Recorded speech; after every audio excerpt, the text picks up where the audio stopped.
네, 안녕하세요. 자, 오늘 7월 23일 시장 깨읽기 시작을 해보도록 하겠습니다. 자, 오늘 이제 제가 오전에 좀 라이브를 했는데 좀 힘들더라고요. 이렇게 다들 이제 물려있는 것들도 워낙 많으시고, 어떤 분은 이제 한 20개 물어보셨는데, 사실 정답이 없어요. 이렇게 기본적으로 이렇게 만약에 이제 주가가 반토막 나면 참 힘들죠. 못 팔아요. 근데 이제 정말 이제 그런 경우가 있을 수는 있거든요. 정말 좋은 위치에서 내가 좀 분석했던 기업인데 뭐 이건 진짜 해야 되겠다. 너무 올랐을 때 말고요. 그럴 때는 이제 승부를 거는 거죠. 한번 그 물린 기업들을 일단 정리해버리고 교체하는 건데, 근데 그런 기업이 나와야 되거든요. 네. 근데 그게 안 나오면 그냥 기다려야 돼요. 그리고 뭐 영원히 못 오르는 건 없어요. 어느 시점에 또 오르니까 이제 그렇게 적절히 오를 때 일부 비중 줄이는 거죠. 그러니까 되게 어렵죠. 이렇게 기업들이 뭐 반토막 나 있거나 아니면 물린 기업들이 너무 많으면 정리하기 힘들어요. 근데 그 기업들이 정말 뭐 괜찮고 하다면 끝까지 가져가는 건데, 그게 아니라 누가 봐도 이거는 장기적으로는 지금 당장은 뭐 쉽지 않다. 이러면 이제 여기 묶여버리니까. 근데 그러더라도 내가 교체할 종목이 안 보이면 그냥 냅둬야 됩니다. 그게 맞는 것 같아요. 그래서 참 어렵지만 그 고민은 좀 계속 뭐 하실 필요는 있는 것 같고요. 근데 이제 대부분은 2차 전지가 많았어요. 2차 전지가 좀 많아서 다음에 2차 전지 저는 희망은 좀 가지자. 오늘도 그 내용을 말씀드릴 예정인데, 뭐 지난주부터 좀 2차 전지는 긍정적으로 말씀드리고 있잖아요. 그래서 좀 버텨보자. 이렇게 좀 언급을 드리고 싶고, 그 다음에 이제 오늘 뭐 주요 기업들 실적 발표도 있었고, 오늘 국내 증시 막 오전에 막 흔들리기도 하고, 뭐 여러 어려움들은 좀 있었지만 그래도 결국엔 또 상승했어요. 그러니까 정말 강하긴 합니다. 많은 분들이 좀 이제 물어보시더라고요. 그 아까 라이브 할 때 그거에 대해서 이제 그 뭐죠? 좀 이제 민주당의 세금 정책이 좀 아쉽다. 그러니까 이거 후퇴하는 거 아닌가? 그럼 주식 팔아야 되나? 이 질문이 많은데, 저는 이미 지금 대통령이 5천을 던져놨는데 그거를 반하는 정책을 할 수 있을까요? 지금 약간의 이제 불협화음은 있지만 결국 소액주주한테 우호적인 쪽으로 가지 않을까 이렇게 기대는 하고 있어요, 여전히. 그래서 보유를 하는 게 맞다고 보고 있고, 다만 이제 그게 빌미가 돼서 좀 증시가 답답할 수는 있습니다. 근데 제발 좀 정말 이게 얼마만입니까? 얼마만에 수익주주를 위하는 방향으로 이게 딱 가는 건데, 그냥 세금 문제 때문에 이게 다시 퇴행한다는 건 좀 뭐 너무 정말 어처구니 없어요. 그래서 민주당에서 다시 한번 좀 고민을 해주셨으면 좋겠습니다. 이 소액주주의 가치가 올라가는 시점에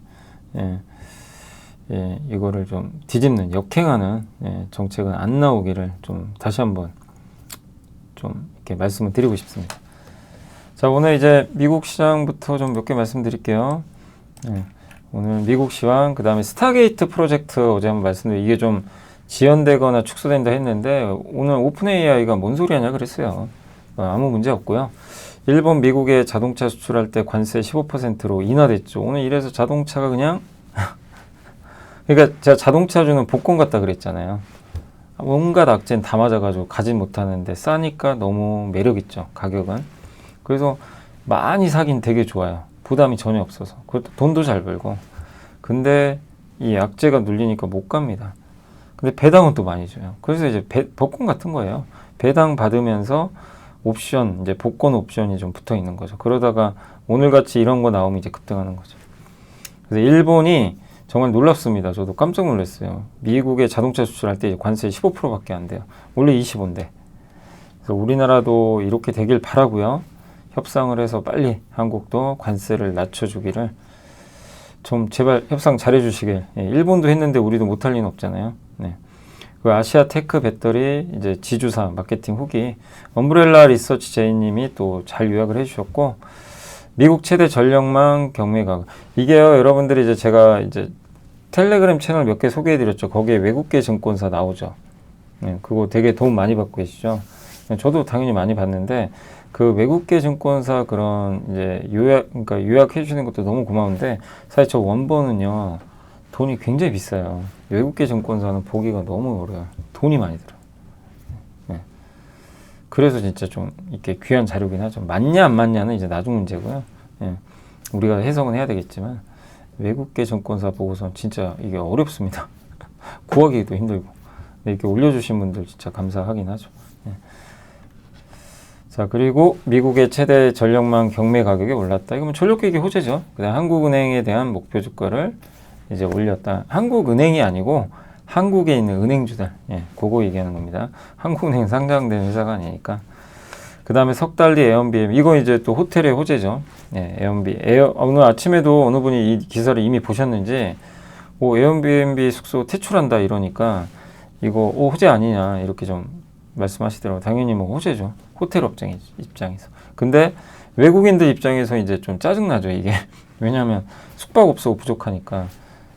그래서 외국인이 혹시 못 오게 되면 그건 또 부담스러울 수도 있어요. 자, 그리고 이제 시멘트 어게인, 시멘트 얘기고, 요거 오늘 보고서 좋았어요. 만성질환 시장의 의료기기 국가대표. 넥스바이오 메디컬하고 좀 생소하시죠? 거기랑 아이센스 얘기가 있습니다. 자, 중국 정부의 감산 타겟 1순위는 2차전지 태양광, 최진영 연구원님, 전력 경매 아까 그 가격 폭등, 그 다음에 자본 지출 부담이 없어야 주주 몫이 는다. 요 내용하고 이제 배당 얘기고요. 오늘 기업 분석은 다는 못했어요. 제가 시간이 부족해서 내일 다 해드리고요.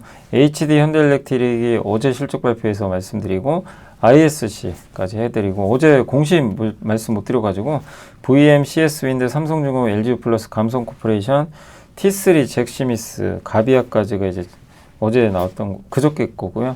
하나오션, 메커스, TSE 어제 나온 것들 정리를 해드리겠습니다. 일단 이제 실적에 울고 있는 기업들, 로키드 마틴은 오늘 좀 급락했는데 실적 따라 이렇게 오르락내리락 하고 있고, 오늘은 미국도 색깔이 바뀌었어요. 반도체가 급등했잖아요. 이제 오늘은 급락. 반면에 중소형주들이 다 올라갔습니다. 그리고 금리 떨어지고 달러 떨어지고, 바이오에 좋죠. 그래서 미국은 바이오가 많이 올랐어요. 그래서 미국은 반도체 급락, 헬스케어나 중소형 상승, 스타게이트 프로젝트 축소 우려, 요게 좀 엔비디아한텐 안 좋았고, GM은 관세 역풍 맞아가지고 주가가 급락했습니다. 예. 화요일 미국 증시는 이제 사상 최고치를 다우와 S&P가 기록했지만 나스닥은 하락했고 7일 만에 빠졌어요. 소프트뱅크와 오픈AI 5천억 달러 규모 AI 프로젝트 나는 겪고 있다. 뭐 이거는 어제 설명드렸죠. 근데 이제 이거를 실행 가능한가부터 천천히 하겠다는 의미고, 그리고 실제 오픈AI는 지금 투자 더 늘리겠다고 했어요. 그러니까 이거는 월스트리트 저널의 보도는 너무 좀 과도하게 비관적으로 보는 것 같고, 일부 좀 거짓도 들어가 있는 것 같아요. 어제 말씀드린 대로 이 트럼프하고는 월스트리트 저널이 원래 예전부터 사이가 안 좋아요. 되게 안 좋습니다. 그러니까 뭔가 좀 이제 이게 상처가 나면 공격을 하는 것 같아요. 일부 늦어지는 거는 맞을 수도 있어요. 근데 그걸 빌미로 또 너무 좀 과도하게 안 좋게 쓴 거 아닌가 그런 생각이 드는데, 근데 월스트리트 저널이 갖고 있는 그 이미지가 워낙 강하잖아요. 그러니까 이 증시에는 안 좋게 작용한 거죠. 근데 오늘 오픈AI가 그걸 반박을 했고, 이따 말씀드릴게요.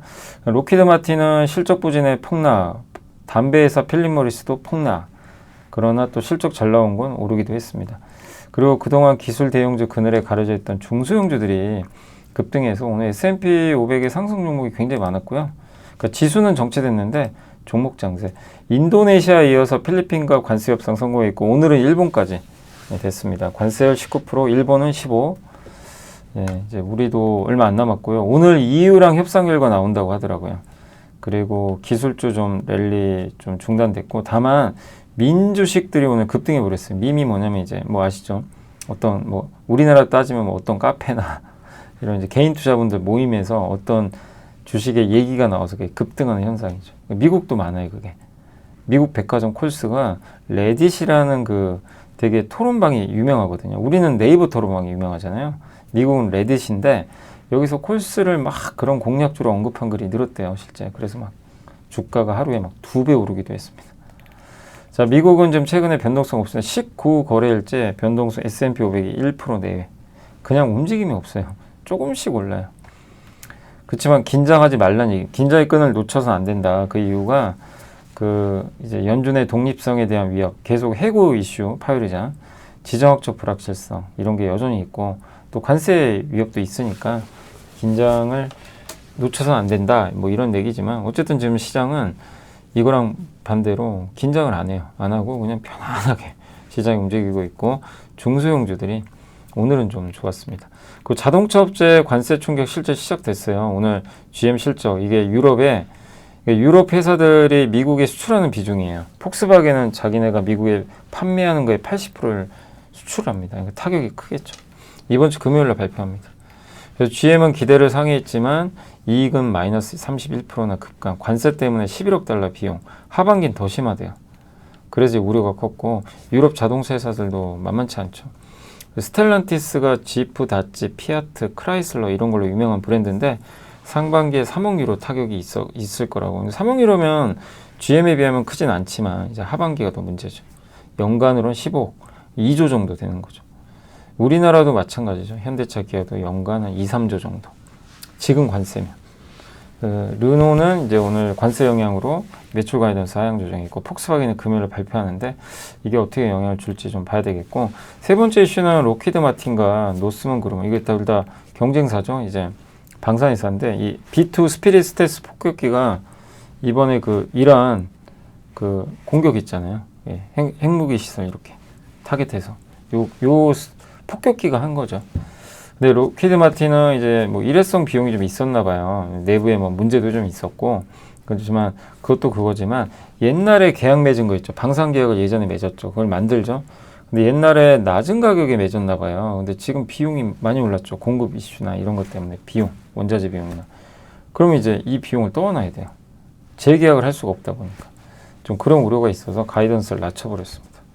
기밀 프로그램에서 뭐 벌금도 맞았고 이제 일회성도 좀 있었어요. 그래서 록히드 마틴 수요는 좋대요. 기본적으로 방산 수요는 뭐 걱정할 필요는 없어요. 다만 각 기업들의 약간의 이슈. 근데 이 경쟁사인 노스먼 그루먼 같은 경우 후실적으로 급등했는데 중동 문제, 이란에 이번에 공습했던 부분들, 이런 미사일과 드론 공급 기대. 다만 매출 전망치를 또 하향했던 거 아까 똑같아요. 공급망 문제 때문에 비용 부담은 커지는데 이거 가격 전가가 좀 어려운 거죠. 그래서 록히드 마틴과 노스먼 그룹의 전반적인 수요는 좋다. 다만 기업만의 뭐 어떤 일회성 손실이나 이런 것 때문에 주가는 갈렸다. 다만 우려되는 건 공급망 문제 때문에 비용이 느는데 이거를 전가하기가 좀 어렵다. 예, 이런 부분들이 좀 이제 부담으로 작용을 했다라고 보시면 되겠습니다. 테슬라죠. 자, 테슬라 이제 1.1% 정도 올랐고요. GM 충격에도 뭐 일론 머스크가 테슬라에 집중하겠다 이런 얘기를 했고 엔비디아는 이제 스타게이트 프로젝트 축소 때문에 오늘 브로드컴과 이제 마이크론 동반해서 급락했고 GM이 오늘 8%나 급락했고 아까 설명드렸고 앨범할 리튬주들이 요새 급등하고 있습니다. 중국의 공급 개혁 기대감. 그 다음에 이제 화이자가 오늘 제약바이오 좋았어요. 금리 떨어진 거 영향 줬고 록히드 마틴 급락. 솔라엣지는 오늘 태양광인데 많이 올랐습니다. 트럼프 감세안으로 태양광 빨리 설치해야 이 혜택을 받아요. 콜스는 밈 주식 2배나 올랐다가 오늘 36% 빠졌는데 CNBC 방송에서도 콜스가 밈 주식의 요건을 갖추고 있다. 이런 내용을 좀 전달했다고 합니다. 그래서 오늘 미국은 뭐 밋밋했습니다. 큰 변동은 없었습니다. 오늘 이슈는 이제 스타게이트 프로젝트 문제 없다고 했고요. 요게 이제 텍사스 에벌린에 건설 중인 AI 데이터 실제 삽을 떴어요. 뭐 우리 설명해드렸잖아요. 실제 텍사스에 짓고 있다. 근데 계약을 하나도 안 맞았다는 건 저건 좀 이해가 안 가요. 아직 단 한 건의 계약도 체결 안 했는데 삽을 뜰 수 있는 건가요? 그럼 미리 만들어놔요? 그런 건지 모르겠습니다. 계약을 한 걸로 보이는데 근데 어쨌든 이제 주가 급락했었는데 오픈 AI가 스타게이트 프로젝트를 확장한다고 발표한 거예요. 홈페이지에 직접 들어가 봤어요. 예. 그래서 이번 추가 확장으로 데이터 센터 용량 더 증가한다. 10만 개 일자리 차지하고 오라클 소프트뱅크 등 파트너와 강력한 모멘텀 때문에 약속 달성할 수 있다. 여기 보면 늦어지는 것도 아니죠. 예. 4년간 5천억 달러 투자해서 데이터 센터 짓는 건데 GE 버노바는 이미 가스터빈 인프라 제공하고 있고 오라클은 엔비디아 AI 칩으로 만들어진 GB200이라는 이제 하나의 그 반도체 칩 모아놓은 거죠. 그거를 공급한 상황인데 어쨌든 샘 알트먼은 숫자로 보면 간단해 보이지만 이건 정말 거대한 인프라 프로젝트다. 또 이렇게 언급을 했다고 합니다. 그래서 잘 진행되고 있어요. 그러니까 월가의 보도는 일부는 거짓 아닌가. 그래서 뭐 반도체 걱정하지 말자 이 말씀이고 자동차 부럽습니다. 토요타가 오늘 폭발해 버렸어요. 우리도 이렇게 해야죠. 제발 한국도 현대 기아가 정말 20통을 튈 수 있게 오늘 뭐 주가는 좋았지만 25잖아요 한국. 최소 15까지 좀 낮춰주기를 기대 한번 해보겠습니다. 대신에 우리도 뭔가 미국에 이걸 줘야 돼요. 뭘 줘야 되냐 이거죠. 미국에 공짜는 없어요. 뭘 줄 거니까 이게 좀 문제입니다. LNG 수입하면 돼요. 보잉 항공기 사면 돼요. 알래스카 하면 돼요. 제일 문제가 농산물이에요. 왜냐하면 농민들의 피해가 있기 때문에. 이거를 정부가 농민들과 어떻게 또 잘 설득을 할 건지, 네. 그 미국 정부도 어떻게 설득할 건지, 이 부분이 되게 첨예한 지금 관심사인 것 같습니다. 농산물하고 소고기. 요게 해결돼야 이게 관세가 낮아지는데, 정부가 어쨌든 잘 좀 해결을 해야 될 것 같고요. 자, 그리고 반도체 쪽 아시아테크 이제 JP모건의 보고서인데 제일 관심 있는 건 메모리래요. 그다음 지주사, 전기차, 배터리 이런 순입니다. 그래서 AI 하드웨어 지출 추세에 대한 자신감이 높아졌고 여전히 서버는 복목, AI 사용 사례 채택 늘고 있다. TSMC 실적에서 AI가 좋은 걸 느꼈다. 마이크로소프트가 다음 주에 실적 발표하는데 자본 지출, 캐펙스라 그러죠. 요거 지출이 줄면 안 돼요. 요게 이제 중요할 것 같고 HBM4 가격 논의에서 한참 이제 하이닉스 공급 과잉 이슈 있었잖아요. HBM4 내년에. 근데 그거는 일단 지금 가격 논의에서 투자자들은 대부분 그 내년에 HBM4가 빠지는 거 뭐 그거 이해하기 어렵다. 공감 안 한다. 골드만삭스의 그 리포트를 공감 안 하는 거예요. 그러니까 여전히 좋게 보고 있어요. 예, 여전히 공급 수요는 타이트하다. 그래서 아직 인증이 진행 중이라 좀 불확실성은 있어요. 어느 업체가 엔비디아 공급할지 아직은 몰라요. HBM4는. 그래서 좀 지켜봐야 되겠고 하이닉스 관련해서는 HBM4 이익률이 HBM3E 대비 낮다는 점을 좀 우려했다. 예, 이렇게 했는데 근데 HBM4는 만들기가 정말 어렵기 때문에 공급은 쉽지 않은 것 같습니다. 늘어나기는. 시간이 걸리겠죠. 그래서 협상 결과에 따라서 마진 하락도 있을 수는 있다. 다만 그래도 여전히 선두권이다. 삼성전자는 이제 HBM4 인증 받을 수 있을 거냐? 그동안 인증 받은 적이 없잖아요. 그러니까 이번에도 신중한 입장이래요. 근데 뭐 더 나쁠 건 또 없는 것 같아요. 예. 근데 결국엔 삼성이 결과물로 증명해야 될 것 같고 원래 하이닉스를 선호해왔지만 최근에 삼성전자 원시 제품의 수율이 개선되고 있어서 고민은 된다. 그러니까 이 해외 투자들도 고민하는 거예요. 하이닉스 좋은 건 알겠는데 이미 많이 올랐고 삼성은 싸고 그러니까 삼성으로 좀 바꿔볼까 이 고민이죠. 이거에 따라서는 이제 주가가 또 변동성이 나오겠죠. 일반 메모리 가격은 오를 거라고 보고 있고요. 낸드도 가격이 좋을 것 같다. 안정적이다. HBM 후공정 한미 관련 우려는 좀 완화됐는데 하이브리드 본딩이냐 TC 본딩이냐 이거는 좀 지켜보자. 전통적인 하드웨어 소비자 사이클에 대한 관심은 낮았고 AI 쪽에만 관심이 많았다고 하고 한미 반도체나 리노공업에 대해서는 관심이 높았다고 합니다. 지배구조 관련해선 SK, 삼성물산, SK스퀘어, 두산 등 개별 아이디어 언급하면서 장기 테마로 접근 가능할 것 같다. 배터리는 이제 바닥은 찍었다는 인식은 있는 것 같아요. 그렇지만 구조적인 성장은 좀 시간이 필요하다고 보고 있고 인덱스, 지수가 이렇게 상승하면 포지션이 비어져 있기 때문에 그래도 같이 따라갈 수는 있을 것 같다. 이런 얘기입니다. 전반적인 톤이 긍정적이에요. 배터리도 뭐 그렇게 나쁘게 보는 거 아니고요. 지주사 역시 긍정적이고 다만 이 중에선 반도체를 가장 메모리를 좋게 보고 있는 것 같습니다. 자, 전력은 미국 최대 전력망 경매 가격이 22%나 폭발했어요. 그래서 어제도 한 보고서 소개해드렸죠. 메리츠에서 나온 전기요금 오르고 있다. 그거랑 이제 같은데 이제 일맥상통한 거죠. 그래서 공급 부족으로 PJM 경매 가격이 올랐다고 합니다. 그래서 여기서 이제 전기를 경매하거든요. 근데 여기가 PJM이에요. 버지니아주 있죠. 데이터 센터가 밀집된 거기에 관련돼 있어요. 굉장히 의미가 있는데요. 여기서 요금을 올렸어요. 경매 결과로 저 전기요금이 올랐다는 건 그만큼 이제 수요가 많다는 얘기죠. 공급은 적고 수요는 많다. 이 내용입니다. 그러니까 미국은 이걸로 확인된 거예요. 아, 전력 공급 부족, 전력 수요는 증가. 이게 주식시장이 제일 좋아하는 스토리죠. 공급 부족. 그 얘기입니다. 그래서 PJM이 전력망 운영사인데 이 회사가 버지니아주에 있단 말이에요. 그래서 데이터 센터가 완데 있어서 의미가 있는 거죠. 예. 그래서 경매에서 어떤 발전소 소유주한테 이걸 전력을 줄지 이런 걸 합니다. 그래서 버지니아는 데이터 센터 LE 포함해 세계에서 가장 많은 데이터 센터가 밀집이 돼 있는 그런 곳입니다. 예. 그래서 기존 발전소 업그레이드와 신규 발전소 추가 이런 걸로 해서 공급을 유치했지만 그래도 이제 부족한 거죠, 공급은. 그래서 급속한 전력 수요 증가가 신규 발전 속도를 계속 앞지르고 있다. 공급이 부족하다. 경매 가격이 계속 오르고 있고 천연가스가 제일 비중은 높다고 합니다. 그래서 뭐 전력기계 호재고요. 은행, 이제 우리나라 은행에 대한 이제 요거는 뱅크 오브 아메리카가 쓴 건데 한국 은행 업종에 대해서 포괄적으로 목표 주가를 올렸고요. 평균적으로 27% 올렸습니다. 연초 대비 이렇게 올랐는데도 여전히 싸다. 매력 있다. 어제도 이렇게 저번에 이제 아까 그 라이브 할 때도 그렇고 제가 이제 주말에 선지장님 이제 모시고 강연을 했잖아요. 예, 거기서도 많은 분들이 은행 좀 많이들 물어보시더라고요. 근데 이제 은행 업종 관심들이 좀 있는 것 같은데 어쨌든 은행 싸죠 여전히. 예, 밸류업도 하고. 다만 실적은 큰 서프라이즈는 없을 것 같고요. 자사주 매입은 기대해보자. 여전히 아시아 은행들 대비해서 낮게 거래되고 있어요. 그래서 밸류 매력이 여전합니다.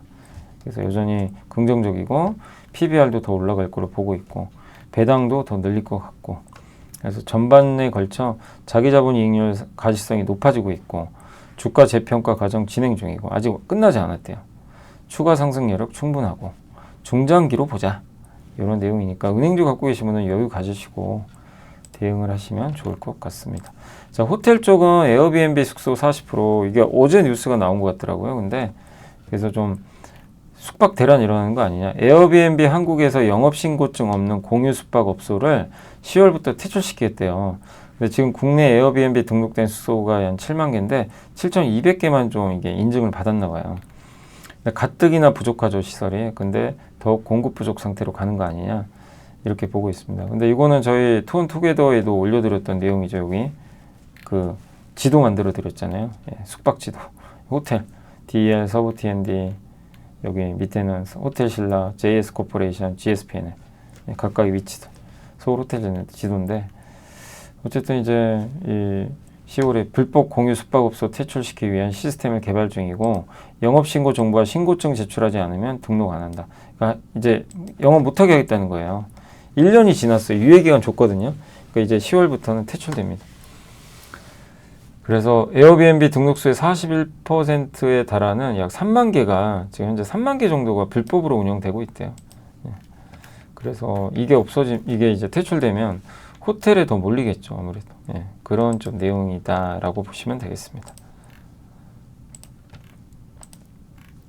자, 오늘 이제 건자재는 시멘트 정말 오랜만에 보고서 나왔는데 시멘트 PBR 요거밖에 안 돼요.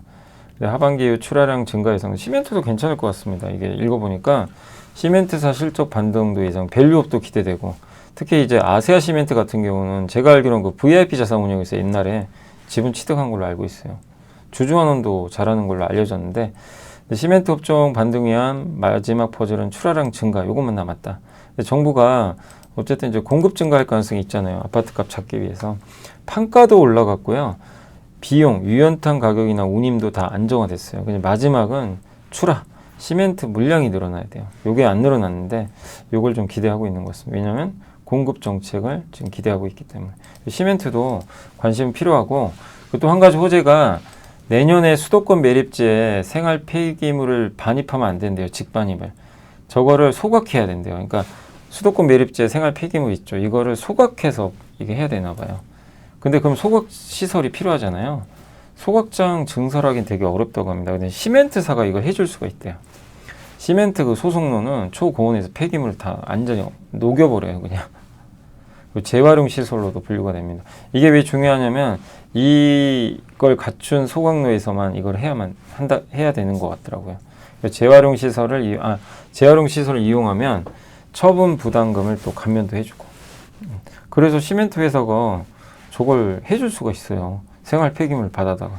그리고 이제 그 중에 폐플라스틱 같은 것도 받을 수가 있겠죠. 폐플라스틱을 이렇게 태워가지고 연료로 쓸 수도 있어요. 유연탄 대신에.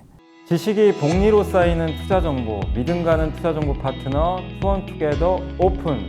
투원투게더란 LS증권에서 제공하는 서비스로 투자자들에게 다양한 정보를 빠르고 정확하게 전달하고 모든 투자자의 성공 투자를 함께 하기 위한 투자 정보 컨텐츠 서비스입니다. 투원투게더는 투원 HTS, 투원 MTS, 사용하는 매체 어디에서나 접속이 가능합니다. 투원투게더 어떤 컨텐츠를 제공할까요? 해외 이슈는 미국 시장 마감 시황, 해외 수급, 해외 증시 일정, 해외 뉴스 등 주식시장 흐름 파악을 위한 해외 시향과 이슈들을 알려드립니다.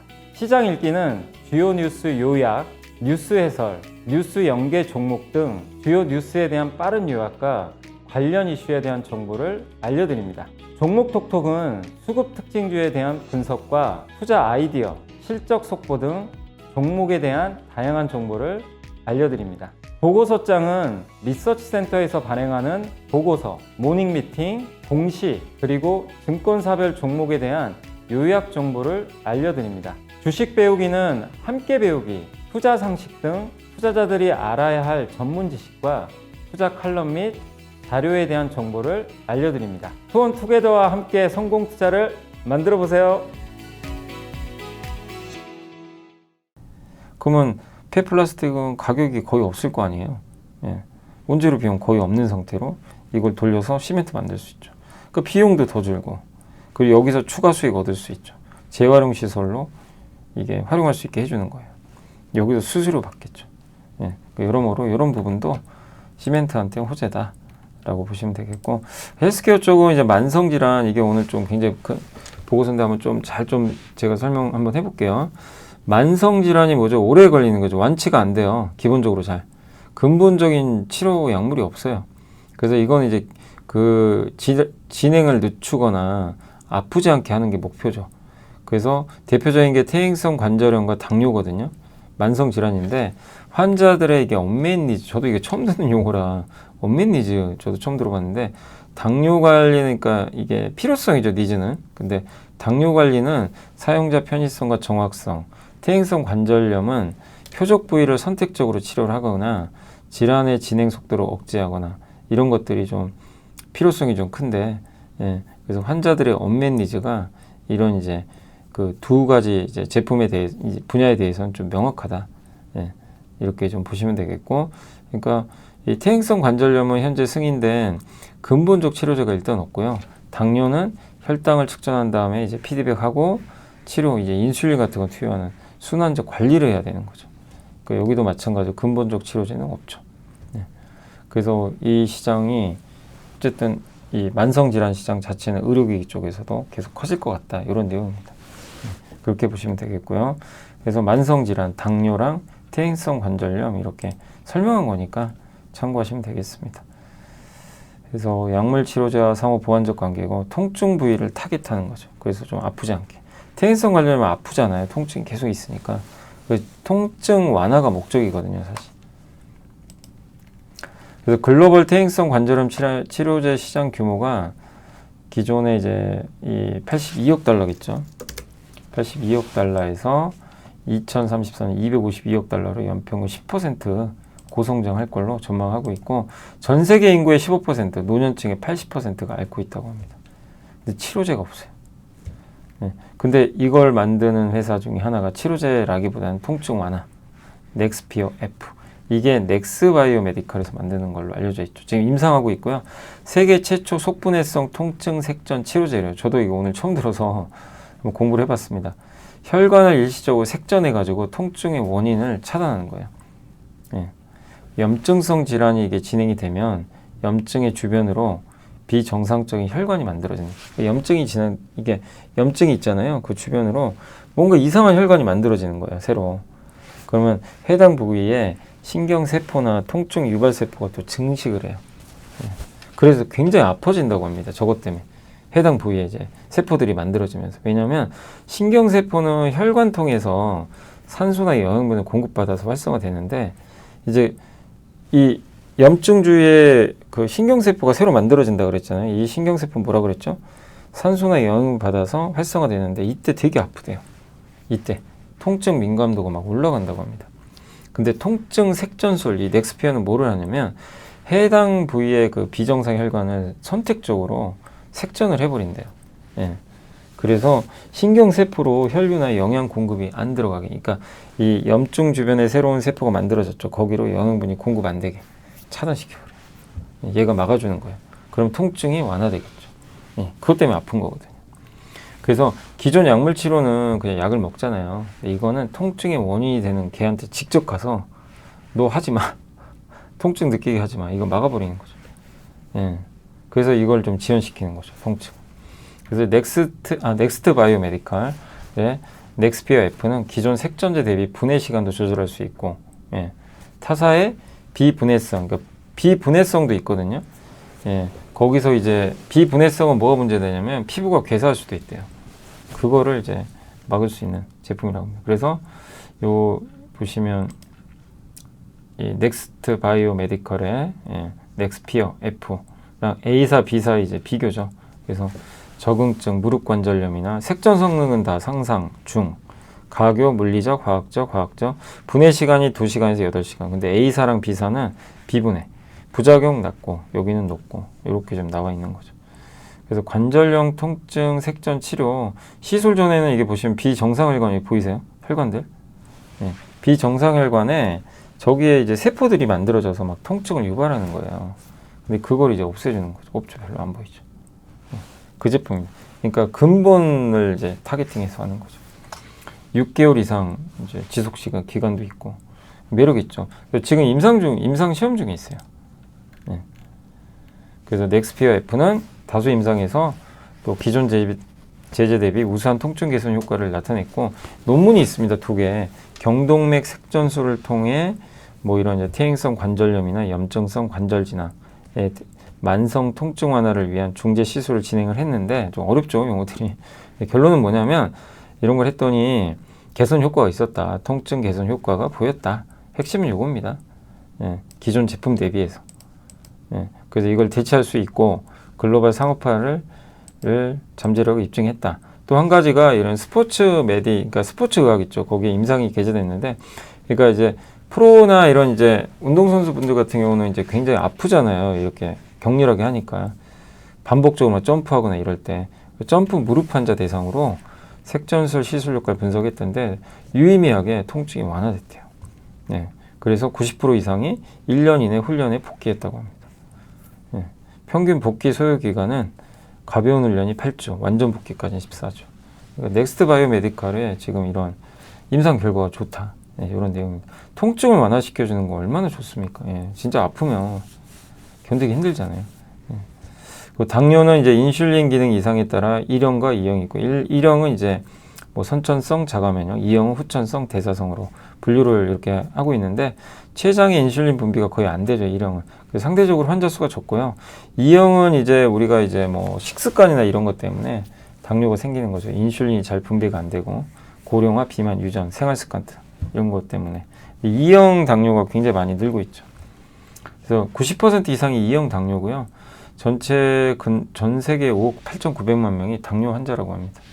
근데 이걸 이제 우리가 혈당을 측정해서 이제 조절을 해야 되는데 BGM과 CGM이 있죠. BGM은 이제 개별적으로 하는 거라서 일일이 여기 체열을 해야 돼요. 되게 불편해요. 너무 정확한데 체열을 해야 되고 불편하기도 하고. 근데 CGM은 연속 혈당, 그냥 패치만 붙이면 끝나요. 번거롭지도 않죠. 그러니까 실시간으로 계속 볼 수도 있고.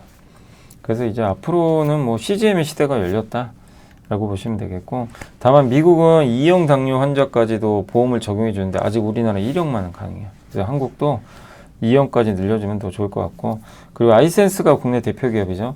차세대 이제 연속 혈당 측정 기기인 케어센스 에어2를 중심으로 미국 FDA 허가를 아직 미국 FDA 허가는 못 받았고 내년에 아마 추진 중이고, 예, 그리고 지금 이제 현재 글로벌 이 연소혈당 측정기 시장에서 점유 1위는 에봇이거든요. 에봇의 리브레 3인데 가장 소형화되고 좀 정확도도 높다고 합니다. 근데 아이센스는 경쟁사보다 더 오래 쓸 수가 있어요. 이제 그런 장점, 가격은 좀 저렴하고. 그래서 케어센스 에어2를 개발 중에 있고, 케어센스는 일단 어쨌든 그 우리나라에서는 승인 받았고 유럽에서 승인 받았는데 이번에 지금 하고 있는 건 케어센스 2 이제 신제품이죠. 그래서 요거는 지금 계속 임상을 하고 있는 걸로 알려져 있습니다.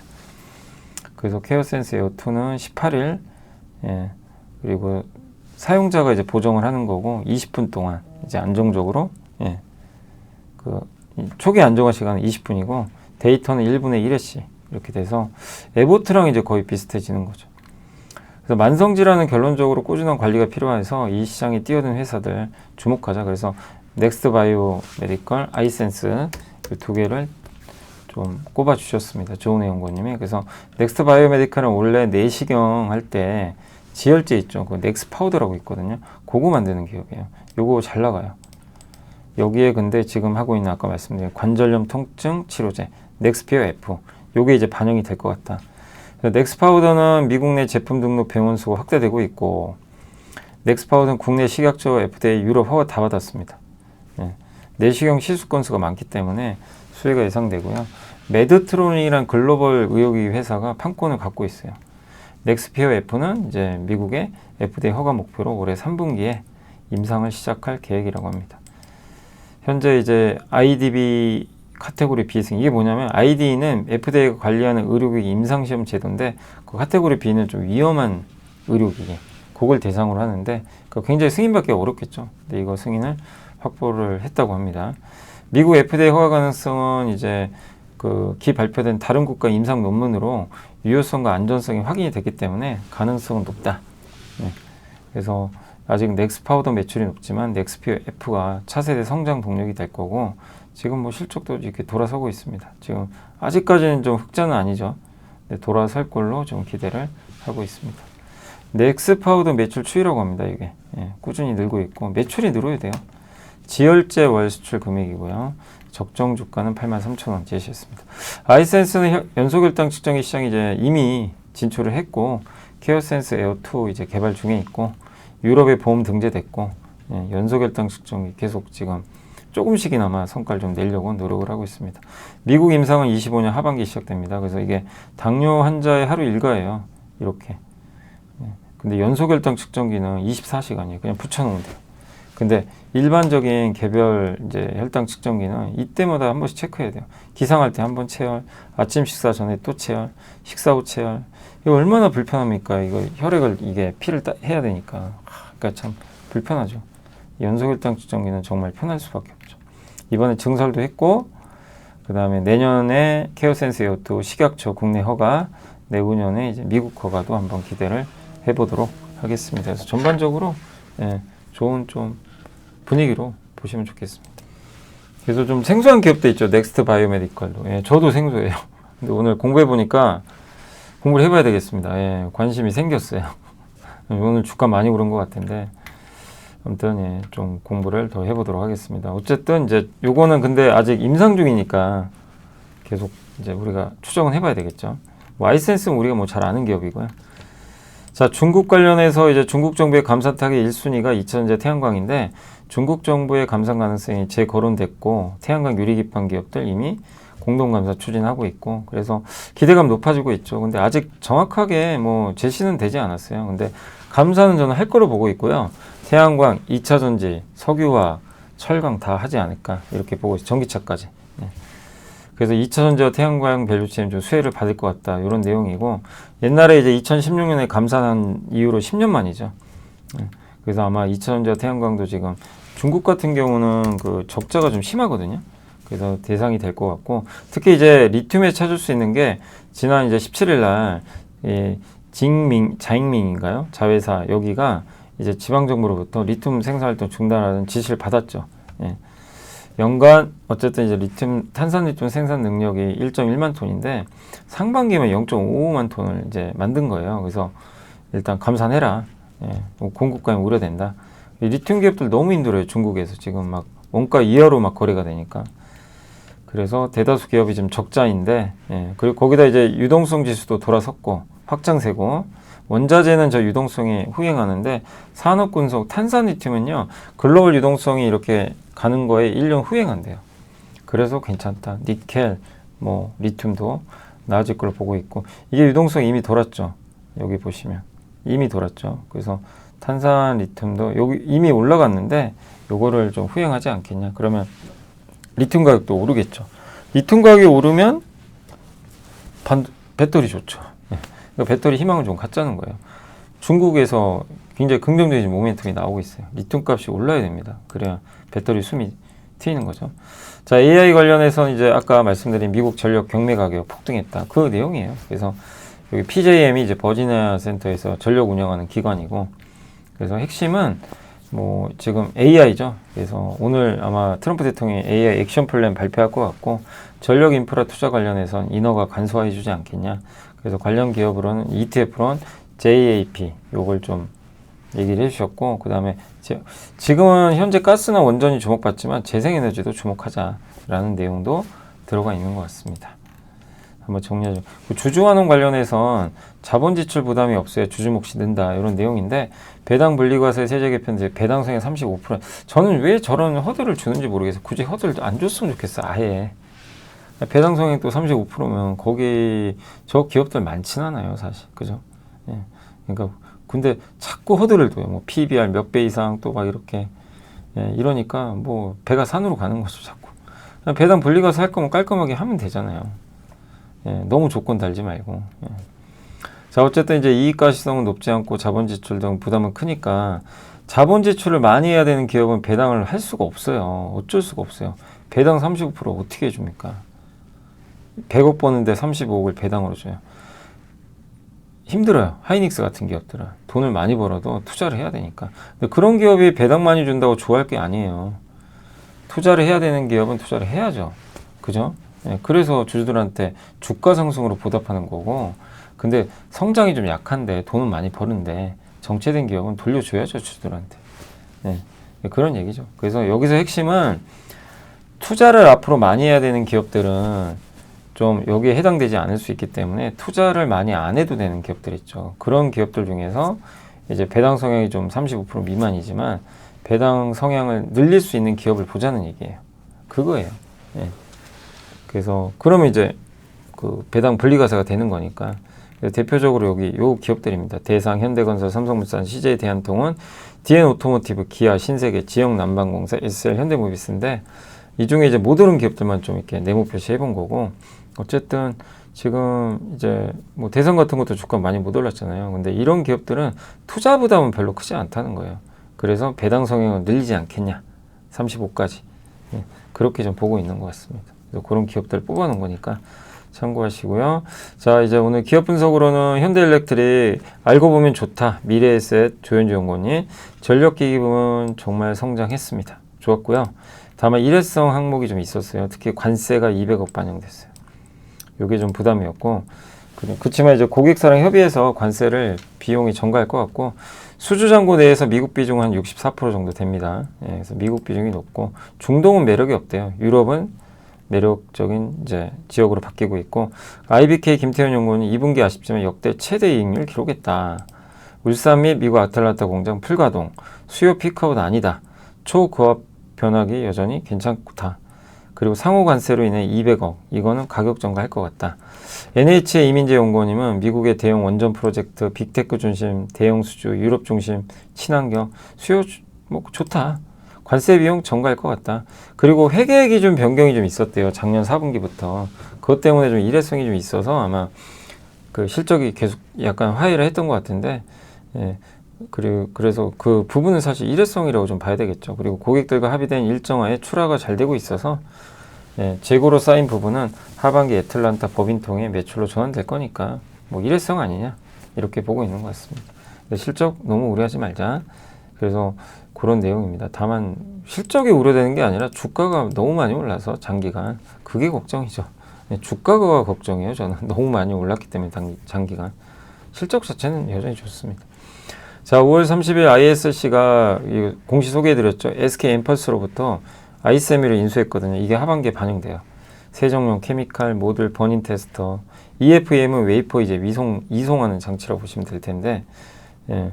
어쨌든 세정용 케미칼은 HBM 공정 내 식각 공정에 사용되고 100억 정도, 예, 매출 기여할 것 같고, 추가적인 M&A 하겠다는 거고, 그리고 그룹사 SK그룹이죠. 예, SK그룹의 다양한 밸류체인으로 사업 영역 확대할 것 같다. 특히 데이터 센터 수혜주죠. 예, 데이터 센터에 들어가는 칩들에 대한 그런 이제 테스트 목적의 소켓을 만들어주는 걸로 유명하죠. SK그룹사 내에서도 소켓에서 점점 다변화되고 있어서 긍정적인 방향이다. 그룹사 내에서 중요한 역할을 할 것 같다라는 내용이고, 그래서 ISC도 여전히 뭐 긍정적인 관점을 유지하셔도 좋을 것 같습니다. 자, 오늘 보고서 해드렸고, 그 다음에 이제 공시 어제 못한 거, 예. VM, 하이닉스 아시죠? 증착 장비 만드는 거 아시죠? 예.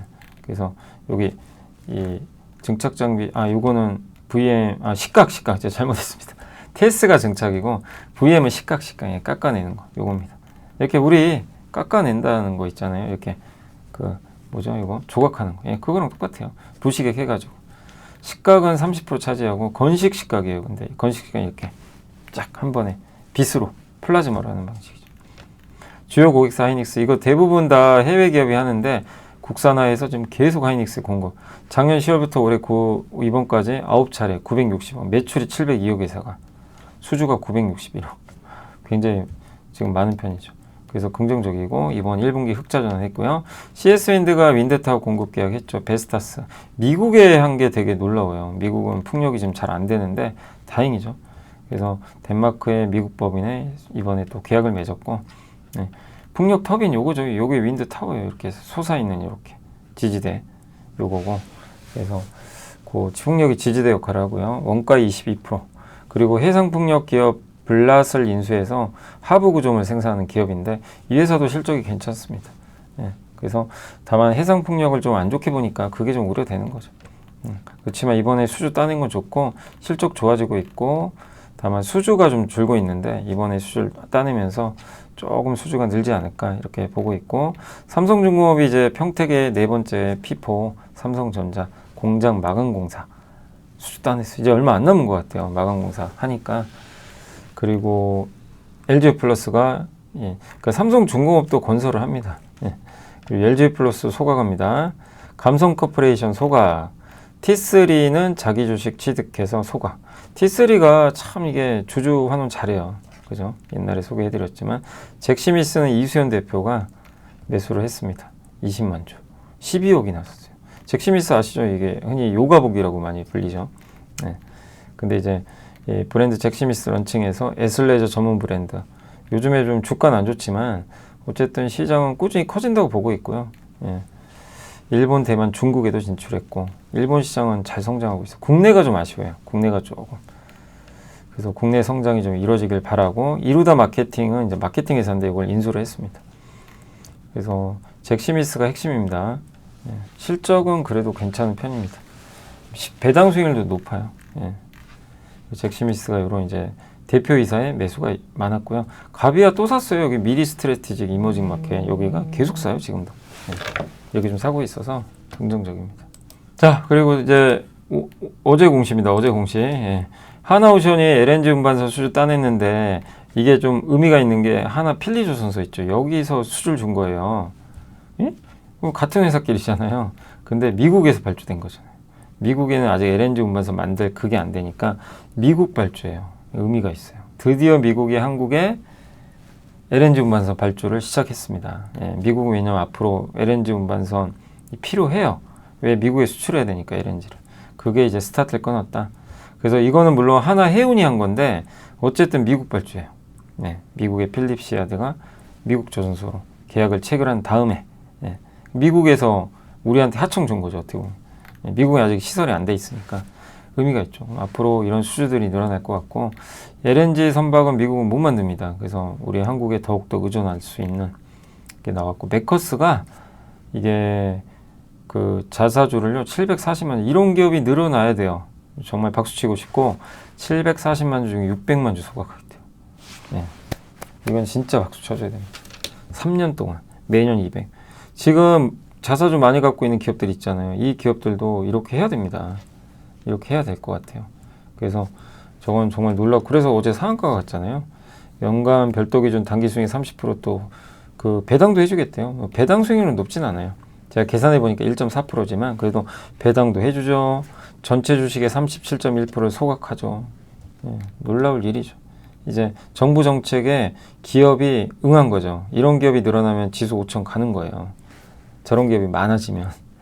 그러니까 이제는 기업도 행동을 할 때죠. 예, 그걸 잘 해준 것 같고 TSE는 좀 요새 주가 안 좋지만 그래도 내부자가 두 분이 매수를 했고 뭐 중국과 우리나라 반도체 기업에 메모리 반도체 검사하는 프로브카드 하는데 이게 조금 요즘에 좀 부진하다 보니까 주가 안 좋지만 그래도 좀 회복되기를 기대해 보겠습니다.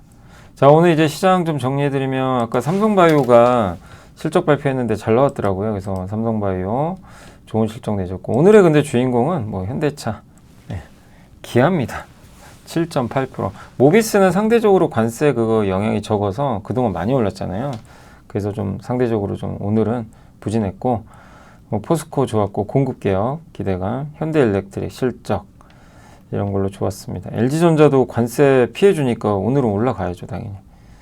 글로비스 좋았고, 그래서 오늘 뭐 현대차 관련된 뭐 그런 기업들, 인프라코어 있잖아요. 거기도 정말 좋은 실적 냈고, 삼성바이오 둘 다 좋은 실적을 냈습니다. 이제 이 코스닥 쪽은 삼천단제약이 GLP-1 이제 비만 치료제 관련한 경구용 그 복제약을 만들고 있는데 그 임상 결과가 좋다고 합니다. 그래서 오늘 상한가 같고, 바이오가 좋았죠. 확실히 여름엔 좀 바이오가 괜찮은 좀 분위기고, 다만 오늘 이제 엔터라든가 반도체 소부장은 좀 안 좋았어요. 오늘 리노공업 이유는 없는데 그냥 막 빠지더라고요. 별다른 이슈는 없었는데. 그나마 좀 낙폭은 좀 줄였고, 근데 엔터가 좀 안 좋았고요. 반도체 소부장하고 로봇주들. 이들이 나빠서 빠진다기보다는 뭐 일단 매물이 좀 나오고 있다. 그동안 또 많이 오른 것도 있다 보니까요. 예, 그래서 그런 좀 부분으로 보시면 되겠고, 동국제약도 좋았습니다. 네. PSK홀딩스도 간신히 좀 이렇게 버티고 있고, 네. 그리고 오늘 거래대금 상위 쪽에서는 그 LNG, 알래스카 LNG 하기로 했나 봐요. 거기 일본이. 우리도 할 가능성도 있지 않을까 해서 아마 오늘 오른 것 같고, 다만 오늘 이제 하나오션이나 조선주는 좀 안 좋았습니다. 전반적으로. 뭐 많이 오른 게 좀 부담이죠. 그리고 네오팜이 오늘도 급등했습니다. 연일 급등하고 있고, 그리고 그리고는 뭐 크진 않았네요. 네. 거래대금. 네. 도우인시스 맞아요. 아, 오늘 상장했군요. 도우인시스가 오늘 급등했고, 그리고 LNC 바이오 어제 휴메딕스처럼, 예. 요거 그 어제 기억나시죠? 그 리투어, 예. 리투어라 그러죠. 예. 엘라비의 리투어, 예. 그게 이제 흥행하고 있다. 요거 만든 회사가 LNC 바이오, 유통사는 휴메딕스. 그리고 오늘 폴더블폰 관련주는 좀 빠진 것 같고요. 네. 뉴파워는 잘 모르겠네요. 그리고 거래소 한 번만 더 볼게요. 동양철관 맞죠? LNG 쪽 급등했고, 현대약품, 포스코인터, LNG, 예, 엘레스카, 풀무원이 왜 오늘 급등했네요. 이유는 저도 모르겠지만, 네. 와, 얼마 만에 급등입니까? 넥스틸, 현대차, 우선주, 그리고 풍산, 네. 현대건설기계, 예, 현대인프라코어랑 합병하니까 현대인프라의 호재는 현대건설기의 호재죠. 그죠? 그래서 그냥 급등 해버렸습니다. 뭐 실적 진짜 좋더라고요. HL만도 오랜만에 급등했습니다. 네. 그래서 오늘 일단 이렇게 좀 정리해드리고, 시장은 일단 코스닥 코스피 좀 쉬었지만 잘 버티고 있고요. 뭐 급락 안 하는 게 좋긴 하죠. 근데 아무튼 좀 시장은 왔다 갔다 하고 있고, 다행히 오늘 외국인 기관 사줬습니다. 사줬고, 그 다음에 이제 마지막으로 섹터만 한번 보고 마무리하겠습니다. 관광업체는 조금 오늘 뭐 아까 엘레스카 쪽 자동차 좋았고, 건설기계, 철강주도 요즘에 분위기 아주 좋고요. 해운주도 살아나고 있고, 페노션 좋고, 2차 전지 셀도 좋았습니다. 오늘 SK 이노베이션. 피팅주에서는 오늘 성광밴드랑 태광이 좋았죠. 그 다음에 리비안 관련주, 전기차, 자동차 부품 다 오늘 뭐 완전히 현대차 때문에 그냥 종합상사는 오늘 포스코인터가 혼자 좀 좋았습니다. 네.